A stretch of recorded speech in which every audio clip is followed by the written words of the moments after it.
Channel Ghazala Khan this psychology exam. I am going to discuss about June 2023 latest paper part 7. सो आज हम discuss करने वाले हैं 2023 का जो लेटेस्ट पेपर है उसका पार्ट 7 को हम डिस्कस करने वाले हैं और ये PYQ की सीरीज़ हमारी कंटिन्यू चल रही है। ओके, सो देख लेते हैं इसके नेक्स्ट क्वेश्चन से। 28 क्वेश्चंस, ये सारे इंडियन लॉजिक के क्वेश्चंस हैं। सो ये 28 क्वेश्चंस देखते हैं। Arrange panchakosha in order. So arrange करना है पंचकोश इन ऑर्डर, एक ऑर्डर में इन पंचकोश को लगाना है।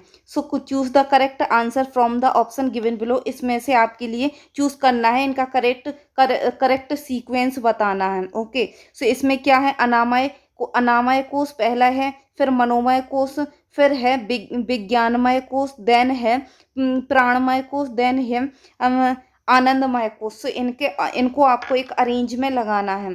सो इसका सही आंसर हो जाता है दूसरा इसका सही आंसर होता है, क्या है, सबसे पहले आएगा अनामय कोश, ए आएगा अनामय कोश, देन इसके बाद आएगा डी प्राणमय कोश आएगा, फिर आएगा बी मनोमय कोश आएगा, फिर मनोमय कोश आएगा, देन आएगा विज्ञानमय कोश, और फिर आएगा ई, सबसे एंड में ई आनंदमय कोश। जो आनंद होगा वो सबसे एंड में आएगा। ओके, सो इसका अगर हम निमोनिक से चलें तो इसका निमोनिक हो जाएगा APMVE।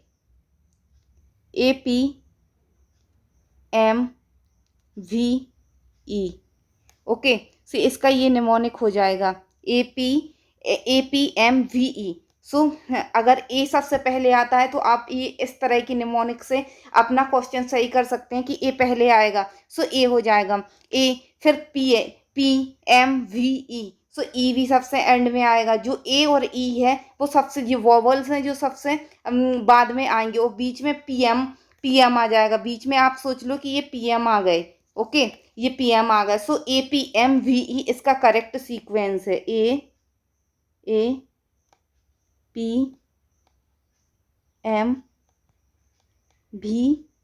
और ई, ये इसका करेक्ट सीक्वेंस हो जाता है। अब हम डिटेल में देख लेते हैं कि ये इंडियन लॉजिक से किस वाले टॉपिक से लिया गया है। थोड़ा डिटेल देख लेते हैं इस क्वेश्चंस के बारे में। Okay, so the panchakosha theory, ये पंचकोश थ्योरी से आया है कि yoga teacher us about the mechanism of mind body and spirit called panchakosha viveka, called panchakosha viveka. So ये जो योगा टीचर्स थे वो मैकेनिज्म देखते थे कि जो हमारी बॉडी है, माइंड है एंड स्पिरिट है, इन सबको मिला के एक पंचकोश विवेक बनता है, जिसको इन्होंने क्या बोला था, Panchakosha Viveka. Okay, so which means, इसका मीन्स क्या होता है, knowledge of the 5 layer of our existence, की जो भी हमारी नॉलेज है इन 5 लेयर से होके गुजरती है। कौन कौन सी लेयर से, इन 5 लेयर से होके गुजरती है ये जो 5 लेयर हैं। Okay, so yoga teacher about mechanism, जो हमारी मैकेनिज्म चलता है बॉडी माइंड स्पिरिट, इन सबको क्या बोलते हैं, पंचकोश विवेक। और पंचकोश विवेक का मतलब क्या है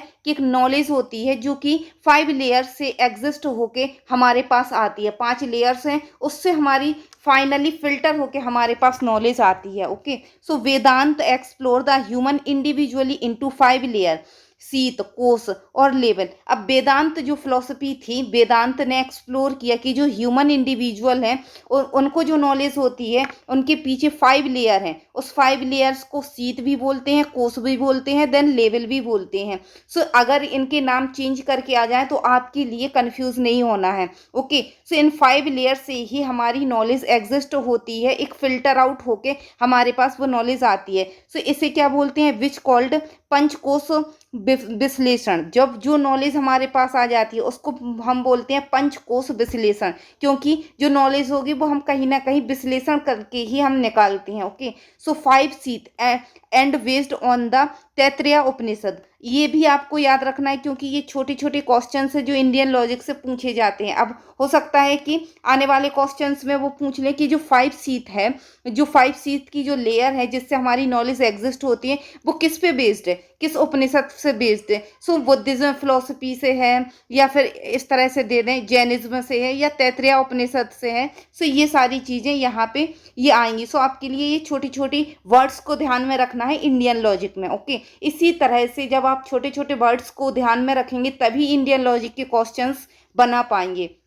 ओके, सो यहाँ तक क्लियर है? कोई डाउट हो तो पूछ सकते हो। एक बार फिर से हम आपके रिवाइज करा देते हैं कि जो योगा टीचर्स हैं, about us mechanism of body mind and spirit. Yoga teacher ने बोला कि जो हमारे मैकेनिज्म चलता है बॉडी का, माइंड का एंड स्पिरिट का, उसके बोलते हैं पंचकोश विवेक। अब पंचकोश विवेक क्या होता है? इसका मतलब होता है कि 5 लेयर से हमारे पास नॉलेज एग्जिस्ट होती है, तो वो उसे क्या बोलते हैं? पंचकोश विवेक बोलते हैं। और वेदांत जो थे उन्होंने एक्सप्लोर किया कि जो ह्यूमन इंडिविजुअल है उसके पास जो नॉलेज आती है 5 लेयर से, या कहें सीट या कोस या लेवल से, सो जो नॉलेज फिर आ गई फाइनली हमारे पास, तो उसको हम क्या बोलेंगे? पंचकोश विश्लेषण बोलते हैं। और ये सारी चीज़ें बेस्ड किस पे है? तैत्तिरीय उपनिषद पे। ओके, सो ये इसका सीक्वेंस हो जाता है एक तरह से कि जो भी हमारी बॉडी है, जो भी हमारी एक तरह से बॉडी है प्लस माइंड है, स्पिरिट है, ये सारी चीज़ें हमारी 5 नॉलेज से होके गुजरती हैं। ओके, सो ये सारी चीज़ें हमारी किससे आ रही हैं? 5 लेयर से होके आ रही हैं, 5 लेयर से होके ये आ रही हैं। ओके, अब ये इस 5 लेयर्स को क्या बोलेंगे? 5 लेयर्स को बोलते हैं पंचकोश विवेक। ओके, पंचकोश विवेक बोलते हैं, पंच कोश विवेक बोलते हैं। अब जो पंचकोश विवेक से फाइनली जो नॉलेज आ जाती है, फाइनली जो नॉलेज आती है उसको हम क्या बोल जाते हैं? पंचकोश विश्लेषण। इसका शॉर्ट फॉर्म में हमने लिख दिया है पंचकोश विश्लेषण, और ये तैत्तिरीय उपनिषद से पर बेस्ड है। आई होप यहाँ तक क्लियर होगा, क्योंकि इंडियन लॉजिक है बहुत इत्मीनान के साथ ही पढ़ना होता है और ध्यान से पढ़ना होता है। इसके जो भी शब्द होते हैं, जो वर्ड्स होते हैं, वो थोड़ा सा टिपिकल होते हैं हमारे कॉमन लैंग्वेज से, सो आपके लिए इस पर थोड़ा सा ध्यान ज़्यादा ही लगाना होगा। अब इसके आगे देखते हैं कि human individual comprised of certain layer और सीट। अब जो ह्यूमन इंडिविजुअल है जिससे हमें नॉलेज मिल रही थी, इसकी जो लेयर्स की बात की गई थी, अब वो कौन कौन से लेयर्स हैं? सो ये इसमें ये बताया गया है, जिससे आपका क्वेश्चंस भी था। सो ये आ जाएगा, सबसे पहले आ जाता है हमारा अनामय कोश आएगा। फिर दूसरा आएगा हमारा प्राणमय कोश, जो दूसरा है प्राणमय कोश। देन आएगा हमारा मनोमय कोश, और चौथा आ जाता है हमारा क्या है? विज्ञानमय कोश। और एंड में आएगा क्या आएगा कि आनंदमय कोश, क्योंकि आनंद जो है वो बाद में ही प्राप्त होता है। एक तरह से आप इसका भी अंदाजा लगा सकते हैं। सो APMVA इसका निमोनिक है। ओके, सो ये हो गया निमोनिक। अब अनामय कोश क्या होता है? ये फूड सीथ है, जिसके लिए हम क्या बोलेंगे? अर्थ एलिमेंट है ये एक तरह का। ओके, सो इसमें क्या है? मसल्स, बोन, स्किन, ऑर्गन या फिजिकल सीथ, एक तरह की हमारी एक फिजिकल बॉडी से रिलेटेड है। इसमें हमारी मसल्स, बोन, स्किन, ऑर्गन, ये सारी चीज़ें आ जाएंगी। और इसे हम फूड सीथ भी बोलते हैं, क्योंकि इनकी जो दूसरे नाम है ये भी आपको याद रखना है। सो इसे फूड सीथ बोलते हैं, और साथ में इसे अर्थ एलिमेंट बोलते हैं। ओके, अर्थ एलिमेंट इसको बोलते हैं। देन इसके बाद आ जाएगा प्राणमय कोश में क्या है? इसे वाइटल सीथ बोलते हैं, और ये वाटर एलिमेंट है। अब ये देख लीजिए यहाँ पे ये वाटर एलिमेंट है, सो इसमें क्या है? लाइफ फोर्स या एनर्जी सीथ आ जाती है, कि जो भी हम वाटर से या कहें जो भी हमारी लाइफ है, सो उसमें क्या है? लाइफ फोर्स या कहें एनर्जी सीथ इसको हम बोलते हैं। हमारी बॉडी है, बोन है, मसल्स है, सबसे पहले ये देख लिया। अब उसमें कोई ना कोई एनर्जी भी तो होगी, तो वो एनर्जी सीथ हो जाएगा हमारा प्राणमय कोश। देन इसके बाद आएगा मनोमय कोश में क्या है? एम से मनोमय और एम से मेंटल। सो ये मेंटल सीथ हो जाता है हमारा, जिसे हम फायर एलिमेंट बोलते हैं। ये माइंड से रिलेटेड है। ओके, देन आएगा इसके बाद विज्ञानमय कोश, ये इंटेलेक्ट इंट्यूटिव सीथ है, इसे एयर एलिमेंट भी बोलते हैं, और ये रिलेटेड किससे है? हमारी नॉलेज सीथ से रिलेटेड है। देन आनंदमय कोश, इसमें क्या है? Bliss sheath. Okay, either space element, जो हमारे स्पेस में अंतरिक्ष एक तरह से कहें स्पेस एलिमेंट होती है, सो ये विलिस बॉडी से रिलेटेड है। तो अगर आपने यहाँ पे थोड़ा सा ध्यान दिया होगा तो इसमें क्या क्या है? अर्थ है, सबसे पहले अर्थ। फिर जो वाटर, जो कि हमारे एलिमेंट है, हमारे एनवायरनमेंट के एलिमेंट है, सो अर्थ, वाटर, फायर, एयर और स्पेस। सबसे पहले तो ये याद रखना है। अगर आप निमोनिक के फॉर्म में याद रखना चाहते हैं तो क्या है? सबसे पहले हमारी पृथ्वी आई, सो मतलब क्या है? अर्थ। हमारे पास क्या है? अर्थ है। सबसे पहले अर्थ पे हम लोग हैं। ओके, अर्थ पे हम हैं तो ऑब्वियस है हमें पानी की ज़रूरत होगी, सो वाटर सीथ। पानी की ज़रूरत होगी तो ऑब्वियस है कि हमें फिर फायर चाहिए। ओके, सो फायर की भी ज़रूरत होगी। फायर होगा तो फायर एकदम से सारी जगह हो जाएगा, तो वो एयर की भी ज़रूरत आ जाएगी। एनवायरनमेंट के अगर एलिमेंट देखें, और एयर कहाँ पे होगी, हमारे स्पेस में होंगी। सो इस तरह से आप रिलेट करके इन चीज़ों को याद रख सकते हैं। ओके, और हो सकता है आने वाले क्वेश्चंस में या दिसंबर के क्वेश्चंस में, अभी इन्होंने क्या पूछा, सिंपली अरेंज करना कि इसका सीक्वेंस बताओ। अब हो सकता है कि अनामय कोष दे दें, या आपके साथ रख दें अर्थ एलिमेंट, या रख दें फूड सीड, या फिर प्राणमय कोष रख दें और वाटर एलिमेंट, तो मैच द कॉलम आ जाए इनका। सो आपके लिए ये सारी चीज़ें एक की पॉइंट के फॉर्म में अपने नोटबुक में नोट करके चलना है, जो कि स्पेशली जो इंडियन लॉजिक के क्वेश्चंस हैं, क्योंकि इंडियन लॉजिक के क्वेश्चंस सॉल्व करने का यही तरीका है कि जो भी पीवाईक्यू में इंडियन लॉजिक के क्वेश्चंस आ रहे हैं उनको आप अपनी नोटबुक में लिखते जाओ। उनके टर्म्स, नए नए टर्म्स जो आ रहे हैं वो लिखते जाएं, उनका डेफिनेशन और या किस चीज़ से ये मैच होते हैं, सो वो सारी चीज़ें लिखती जाएं। जिससे क्या होगा, आपके नोट्स तैयार हो जाएंगे और इतना ज़्यादा दिमाग पे या टेंशन नहीं होगा एग्जाम के टाइम में, क्योंकि हम इतना सारी चीज़ें क्लियर कर चुके होंगे विथ पीवाईक्यू। ओके, सो आगे देख लेते हैं द पंचकोश। पंचकोश इसमें क्या है, वही चीज़ है। अनामय कोश ये है, ये अनामय कोश यहाँ से स्टार्ट होगा, अनामय कोश, देन प्राणमय कोश, देन मनोमय कोश, मनोमय कोश, उसके बाद आएगा विज्ञानमय कोश। अब विज्ञान है तो ऑब्वियस है इंटेलेक्ट होगा, इंट्यूशन से नॉलेज आएगी। देन एंड में हम क्या कर देंगे, हम आनंद लेंगे, सो आनंदमय कोश, ये सारी चीज़ें आ जाएंगी। ओके, सो इसमें क्या है, अनामय कोश में क्या है, डीएनए जैसे आ गया, सेल आ गया, नर्वस सिस्टम, बॉडी सिस्टम, सो एक तरह के पूरा सिस्टम आ जाता है जो हमारी बॉडी से रिलेटेड होता है। देन इसके बाद प्राणमय, प्राणमय कोश में एनर्जी आ जाएगी, जैसे कि इलेक्ट्रोमैग्नेटिव एनर्जी, चक्रास, नारी, प्राणा, सो ये सारी चीज़ें आ जाएंगी। एक तरह से हमारी बॉडी को जो एनर्जी दे रहे हैं, जो कि हम क्या कर रहे हैं, योगा वगैरह कर रहे हैं, सो इन सारी चीज़ों से एनर्जी आ जाती है। नारी से इन सारी चीज़ों से एनर्जी में आएगी। देन इसके बाद क्या, मनोमय कोश। अब ये माइंड और इमोशन से रिलेटेड है कि जो हमारी, अब जब हमारे अंदर एनर्जी आएगी, हमारी फिजिकल बॉडी अच्छी है, तो ऑब्वियस है अब हमारा माइंड काम करेगा, माइंड और इमोशंस निकल के आएंगे। सो thinking, feeling, fear, doubt, motivation, ये सारी चीज़ें आ जाएंगी। इसके बाद क्या होगा, इसमें फिर जब हमारा माइंड में इमोशन आएंगे, फीलिंग आएंगे, फियर आएंगे, विजडम होगा, हम मोटिवेट होंगे किसी चीज़ को, तो हम क्या करेंगे, विज्ञानमय मीन्स हम आगे इंटेलेक्ट की तरफ बढ़ेंगे, विजडम की तरफ बढ़ेंगे। सो हायर कॉन्शियसनेस होगा, इंटेलेक्ट, वैल्यू, इंट्यूशन। देन इसके बाद आनंदमय कोश, अब हम आनंद में चले जाएंगे एक तरह से। सो ये विलेज होगा, connections to the collective unconscious, good drive, spark within. So ये कलेक्टिव अनकॉन्शियस, स्पार्क ड्राइव, एक तरह से स्पार्क होगा हमारी लाइफ में। सो ये कोर्स आ जाते हैं हमारे इंडियन लॉजिक में। आई होप आपको क्लियर होगा। फिर से देख लेते हैं इसका क्वेश्चंस क्या था। अरेंज पंच कोश इन ऑर्डर, पंच कोश को एक ऑर्डर में लगाना है। सो इसमें सबसे पहले अनामय कोश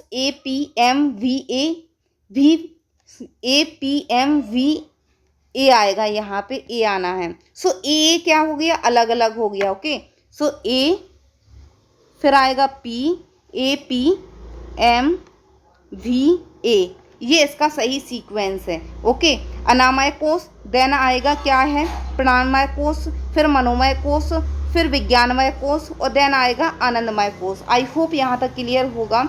देन इसके बाद नेक्स्ट क्वेश्चंस पे चलते हैं। नेक्स्ट क्वेश्चन नहीं, यहाँ पे थोड़ा सा आपके लिए समरी के फॉर्म में भी दिया गया है कि अनामय कोश ये भी हमने अरेंज किया है विथ सीक्वेंस, प्राणमय कोश, मनोमय कोश, विज्ञानमय कोश और आनंदमय कोश। कैरेक्टरिस्टिक्स क्या है, इनिशिया मूवमेंट, इसमें मूवमेंट होती है। और प्राणमय में क्या है, इसमें मूवमेंट होगी, सिर्फ मूवमेंट होगी, इसमें इनर्शिया मूवमेंट होगी। देन मनोमय में क्या है, पैसिव नॉलेज होगी, डिसीजन मेक करेंगे हम किसी चीज़ को लेके। फिर विज्ञानमय में क्या होगा, एक्यूसिएशन ऑफ नॉलेज, नॉलेज को एक्वायर करेंगे। और आनंदमय में क्या है, इंट्यूशन, आइडिया जनरेट होगा। सो इसमें ये क्वालिटी क्या होती है, इसमें पैसिव होगी, इसमें हम एक्टिविटी करेंगे। देन इसमें हमें मनोमय में नॉलेज हम गेन कर लेंगे।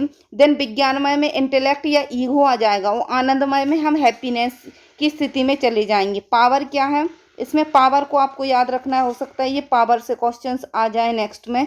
सो इसमें क्या है, अवरण शक्ति, देन है क्रिया शक्ति, देन है इच्छा शक्ति और ज्ञान शक्ति एंड भोग शक्ति। भोग में क्या है, एक तरह से हम आनंद का भोग लेते हैं, मतलब कि भोग करते हैं आनंद का। देन विज्ञानमय में हम ज्ञान ही प्राप्त कर रहे हैं।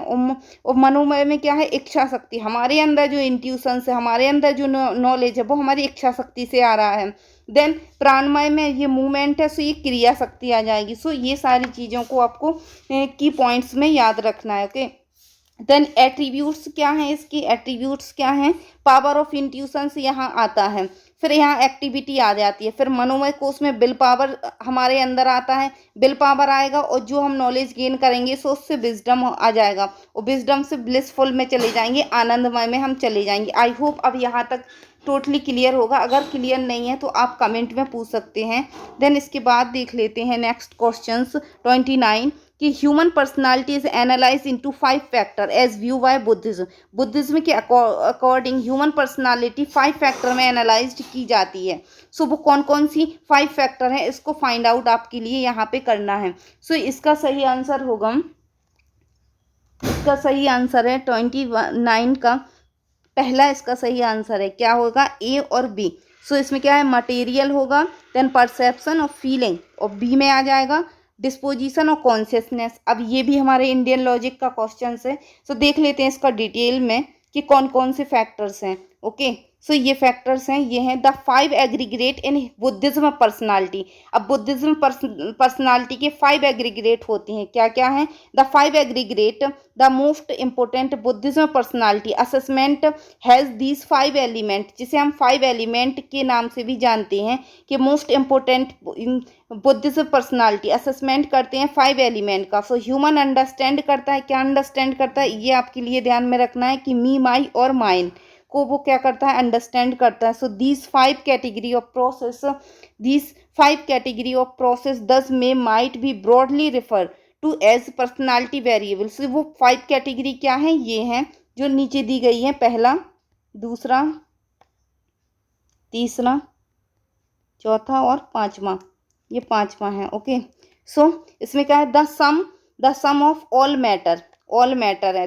सो जो भी हमारे मैटर हैं उनका सम, द ओवरऑल सेंटीमेंट, जो भी हमारे सेंटीमेंट है वो भी पर्सनालिटी के कैटेगरी में आ जाते हैं, जिससे हम पर्सनालिटी को मेजर करते हैं। The sum of cognition and perception, the sum of voluntary act, then sum of all consciousness. So ये 5 एलिमेंट हैं, 5 कैटेगरी है जिसमें हम पर्सनालिटी वेरिएबल को क्या करते हैं, असेस करते हैं। अपनी इन वेरिएबल के बेस पे हम अपनी पर्सनालिटी को असेसमेंट करते हैं according to Buddha. Okay, so the examination of said 5 aggregate place a clear emphasis on Buddhism root of spiritual development। ये भी आपके लिए ध्यान रखना है, हो सकता है आने वाले क्वेश्चंस में आ जाए कि जो 5 एग्रीग्रेट दिए हैं बुद्धिज्म ने अपनी पर्सनालिटी को लेके, वो किस रूट की तरफ हमें लेके जाता है।